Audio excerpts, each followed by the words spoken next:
Hey Colin, this is a quick tutorial on using your Screencast-O-Matic. You'll notice on your screen you have this box here.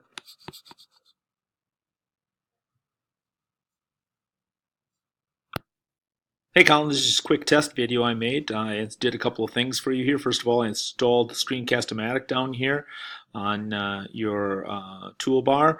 I also installed Microsoft Notebook. You'll notice that we're recording everything that's in this red box here.